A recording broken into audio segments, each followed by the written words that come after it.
So we're back with another part on converting this little Vauxhall Movano into what should be a lovely little campervan conversion when it's all complete. So in the last video, if you've been following along with the series, we completely insulated the entire inside of the van, all the flooring, the headlining, all the side panels, the slide doors and the rear door. That's all been fully insulated now with PIR insulation boards. So in this video, what we're going to be doing is laying new plywood flooring down on the bottom, and we're going to be ply lining the sides, ready to then be able to fully carpet the entire width of the van in one sheet of carpet, of the four-way stretch carpet. I normally try and have individual ply panels per section, but because of the width in between the panels themselves, a standard 8x4 plywood sheet isn't wide enough, because this is 1.3 meters wide, a standard ply sheet is 1.2, and obviously with the height being 1.8 high as well, basically I would either have to do it in a couple of different ply panels with gaps going in between them if I was going to carpet the panels themselves, which I don't think would look quite as nice and neat. So instead I'll probably have to still do a couple of sections of ply panels just to cover over the insulation, but then when it comes to the carpeting, I'm just going to carpet the entire section in one go, so it's nice, one nice continuous carpeting going all the way along. Hopefully that should look nice and neat when that comes out as well. And then, as I say, on the flooring, this is all going to get plywood across the flooring, brand new 9mm ply. Obviously the flooring's had full insulation, and it's had wood battens in between all the insulation boards as well, just to give it a nice solid foundation. So when the plywood goes down, it's not going to start compressing the insulation boards themselves. I say the battens are exactly the same width as the insulation, so there should be no compression when that goes down.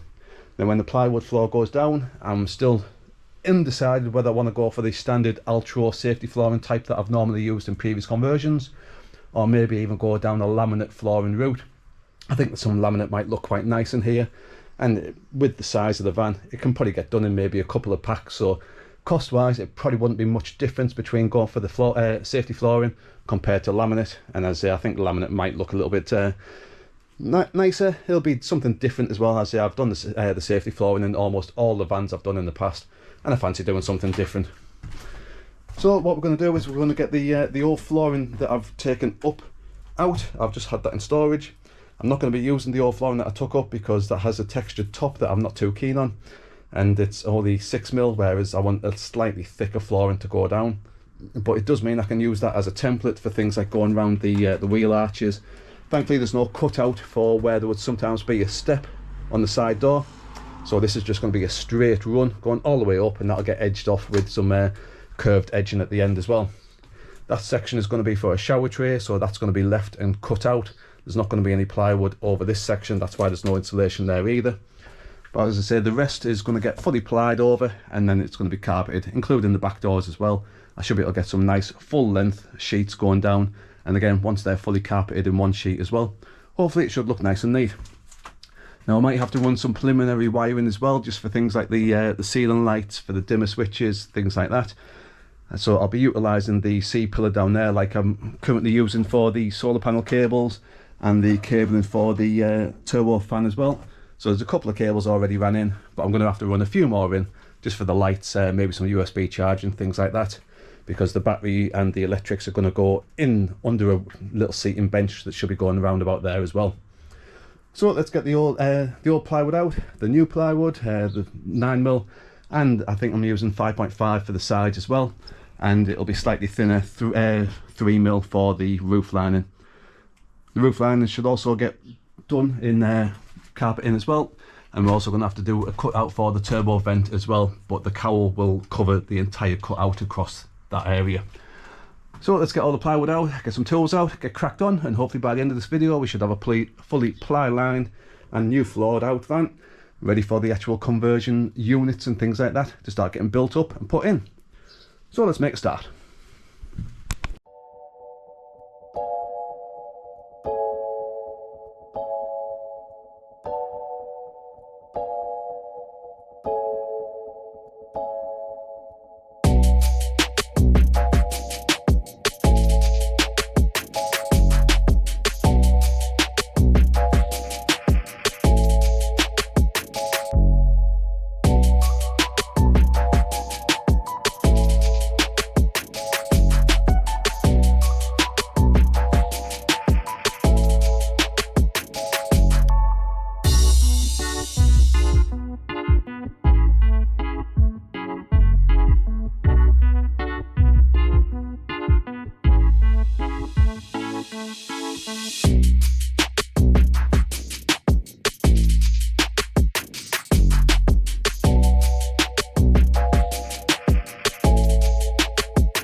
Right, so there's the plywood floor, all fitted, cut down to shape and secured down as well. It's been screwed onto the battens that were in between all of the insulation boards, and those battens were screwed down onto the van floor itself. So this flooring is not going to be going anywhere now, and it's all looking nice and neat. It's all trimmed around the arches because I used the old flooring just as a template to make sure that I was going to be getting the arch cuts where they needed to be. So now that flooring's down, I'm going to be doing the ply panelling for the sides as well. Now I do have the old plastic panels that were in place. I would actually use these, but these are just very thin plastic, very flimsy, so there's just no rigidity to them at all. I might use them as sort of like a dividing layer, and I'll ply over the top of them. I'm not sure yet, but either way I'll probably use these again just as a template, so I can get the cuts going around the C-pillar, things like that, and I should be able to get these nice and neat as well. Now the ply I'm probably going to have to do in 2 sections, and I'll be using the supporting brace that runs along the full width of the van as a divider between the top and the bottom. Then, as I say, once they're in place, in a future video I'll probably just carpet the entire side panels in one go. But at least, as I say, with these plastic panels I do have something there that already shows the shape and the cut that I need to make, just to be able to get them nice and neat and as flush as I can basically. So I'll be using these as a template for the new ply panels. So let's get that plywood out the garage, get it all cut down to shape, and we'll have a look and see what it looks like when all this is in place as well. But flooring wise, I'm quite happy with how this has come out, so let's try and replicate that on the sides.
Right, so there we go, that's pretty much all of the ply panels all cut down to shape and screwed in place now. That's all of the driver's side all done. I've got both the rear doors fully ply lined as well. The passenger side is all done, and above and below where the window is on the sliding door as well. I've got individual panels cut for the ceiling. I was going to try and get it all done in one length going across, but obviously because of the size of the roof itself, it would have meant basically having one sheet going down and then just a strip going down the other side, and it still wouldn't have gone the full length, so I would have had to have an extra bit going at the bottom instead. And the way the roof is, with the steel battens going across for the strengthening of the roof, instead what I've done is I've cut individual panels, and these will basically be getting screwed in between each reinforcing bar. So there's going to be 4 panels for the roof. They're all going to get carpeted and have downlights fitted in as well. Now I've obviously ran some of the prefix wiring for things like the dimmer switch for where the bed's going to be, for the lights going up as well. Another dimmer switch there for the general living area, as this is going to be. I ran the cable in down the C-pillar, so everything's coming down there as well. I've also done a little cutout there for some USB charging points as well. So that's pretty much everything done panelling wise, and I've also obviously got the new plywood floor down as well. This is all being screwed and secured to the battens that were underneath the plywood that are separating up the insulation as well, and those battens were screwed through the actual van floor itself, so this flooring is really solid and secure. And because the battens are the same thickness as the insulation underneath it as well, there's going to be no compression when you're walking around it or anything like that. Now I've marked out where all of the battens were underneath the flooring, so it was easy to locate where they were, and then obviously, as I say, I've just screwed them straight through and just taped up any of the joints as well. So the next job is going to be carpeting all of this area as well. As I said, normally I would have liked to have carpeted each individual panel, but because the panels have had to be done in sections, instead I'm just going to be doing one full length of carpet going all the way along, obviously with the clouts for the dimmer, for the USB, things like that. The roof, I'm going to be carpeting each individual panel itself, and as I say, those are going to have lights going into it for the LED downlights as well, and they're the ones that are going to get hooked up to the individual dimmers for the bedroom and the living room area. The sliding door I'm going to be carpeting last, because obviously I want to try and get the window fitted in first, but as I say, that's going to be the next job, get all the carpeting done, and then I'll be able to start cracking on and building up the actual interior from inside as well. Can't really build anything up until all the carpeting's in place, because that's one of the finishing touches to get the all the side panels all nice and neat and tidy. So that'll be coming up in the next video. Hopefully you found this video a little bit entertaining at least. At least you can see the progress that's getting made on the van anyway. As I say, it's coming along. So now it's a case of getting all the carpeting out and getting it all carpeted up as well. So hopefully that'll be in the next episode. And as I say, hopefully I'll see you there if you're coming back for more episodes on this little Vauxhall Movano campervan conversion. So thanks for following along, and hopefully we'll see you in the next episode. Thanks for watching. Cheers.